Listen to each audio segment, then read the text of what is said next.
On a remote stretch of moonlit beach, where the sand still holds the heat of the day, a fragile life cracks through its eggshell. No bigger than a human palm, a baby sea turtle emerges, blinking into a world it knows nothing about.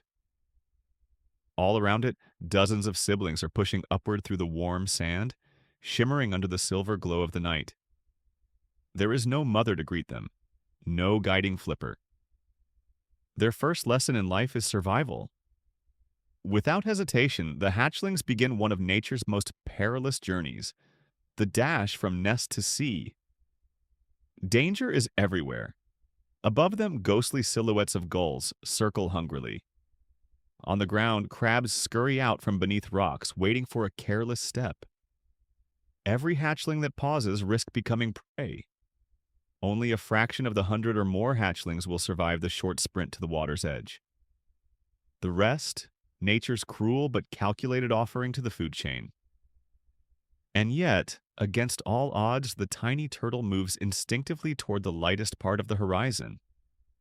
Not toward the moon, but the faint reflection of it on the sea. It follows that glimmer of promise, wave by wave, grain by grain of sand. Then at last, it touches the water. But survival is far from assured. The sea is not a gentle place. Waves slam down like walls. Predators lurk beneath the surface.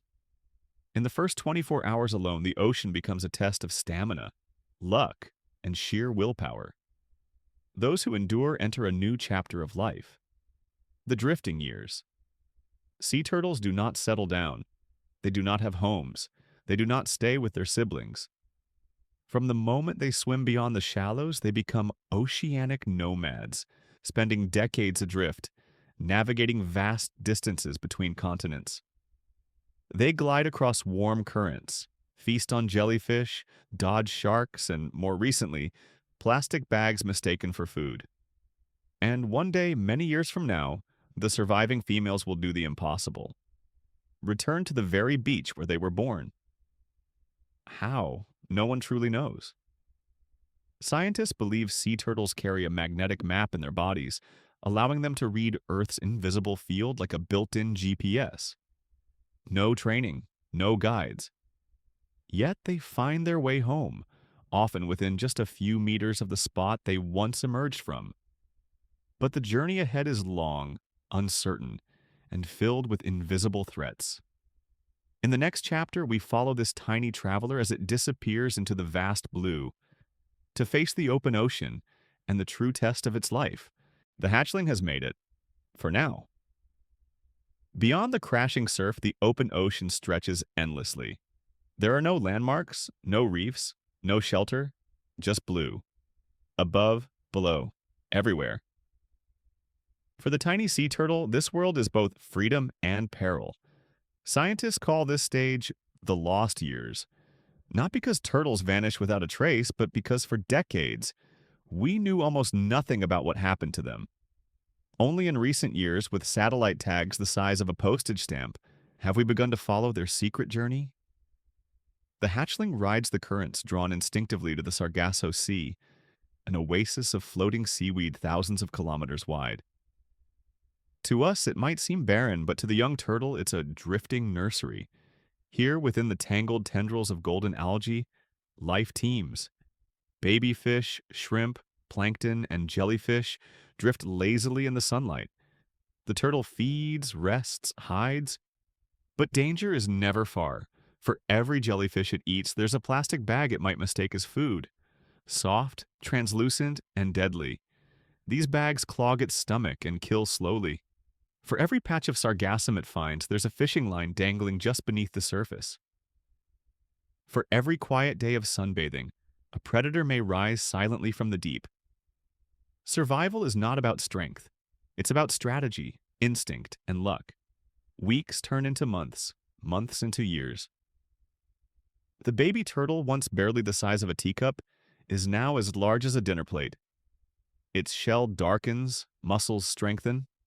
Its eyes become sharp, capable of spotting motion in murky water.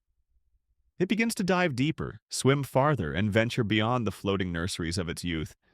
But life in the open ocean is solitary. Unlike whales or dolphins, Sea turtles are not social. They do not form pods or share food or raise their young. They live alone, silently navigating a world as vast as it is unknowable.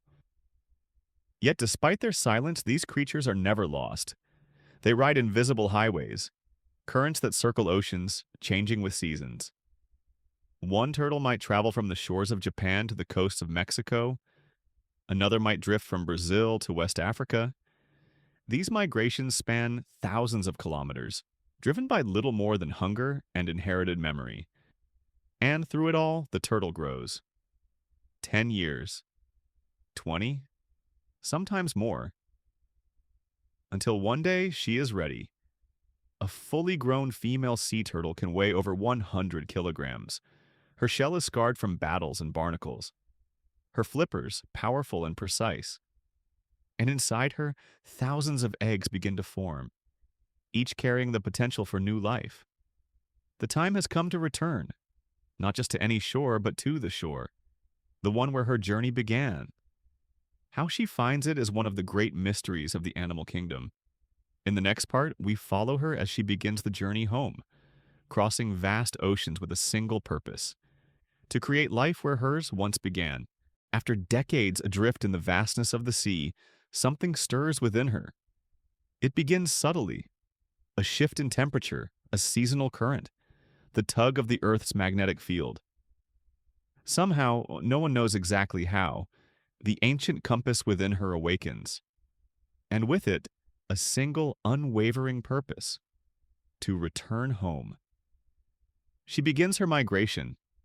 From the open ocean, she crosses continental shelves, rides deep-sea currents, and weaves through reefs. Her journey may span thousands of kilometers. She does not pause. She does not doubt.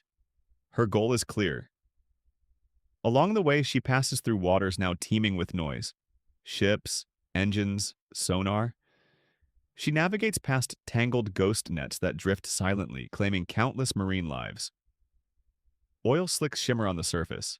Plastic islands float where no life should thrive. But she pushes on. She has done this before. Perhaps once. Perhaps many times. Sea turtles often nest every 2 to 4 years, and always, miraculously, they return to the very beach where they were born. Some scientists have found can return to the exact stretch of sand, no wider than a few meters. As she nears the coast, the water grows shallower. Waves become stronger. The scent of land, earth, salt, heat fills the currents. And then, just before midnight, under a moonlit sky, she rises. For creatures who spend their lives swimming, walking on land is a burden. She drags her heavy shell and powerful flippers across the beach, pausing often, breathing hard. Each movement is slow, deliberate. She is vulnerable here, but instinct drives her on. Above the high tide line, where the sand is dry and firm, she begins to dig. With her hind flippers, awkward but precise, she carves out a nest, deep and narrow. It may take nearly an hour, and then, in the quiet stillness of the night, she begins to lay. One by one, the eggs emerge, small, round, leathery, around 80 to 120 of them, each one a tiny promise of life. When she finishes, she covers the nest with careful sweeps of sand, camouflaging it against the beach. Then, without a sound, she turns and begins the long crawl back to the sea. There is no farewell, no glance back. Her role is done. The eggs will incubate beneath the sand for 50 to 70 days. The temperature of the sand will even decide their gender. Warmer nests produce more females, cooler, more males. And when the time comes, the tiny hatchlings will dig upward together as one, rising to meet a world filled with light and danger, just like she once did. In the next part, we will witness the most vulnerable moment in a sea turtle's life. The hatchlings race against death, a breathtaking sprint from sand to sea where only the fastest, the luckiest, and the bravest survive. And then, as darkness finally retreats before the rising sun, the winding tracks left in the sand begin to fade beneath the gentle wash of waves. On the beach now remain only empty shells, small craters where hatchlings once emerged, and a haunting stillness that lingers like memory. The tiny lives have vanished from view, swimming steadily into the vast open sea. They do not look back. They do not know what dangers await beyond the horizon. All they know is to keep going because that is what they were born to do. Some will find drifting mats of sargassum and survive their first year. Others will become lost, eaten, or poisoned by the plastic that drifts invisibly in the water. And yet, if even one survives, one hatchling growing strong enough to return, it will carry with it a thread in a tapestry of life unbroken for millions of years. The sprint to the sea is only the first test, not the last. And with every hatchling that survives it, nature reminds us of something profound, that even the most fragile life, when given a chance, can endure. The world of the sea turtle is a world of adversity, but also of miracles. In the next part of the story, we will leave the beach behind and dive into a changing ocean, one no longer shaped only by tides and time, but now deeply altered by human hands.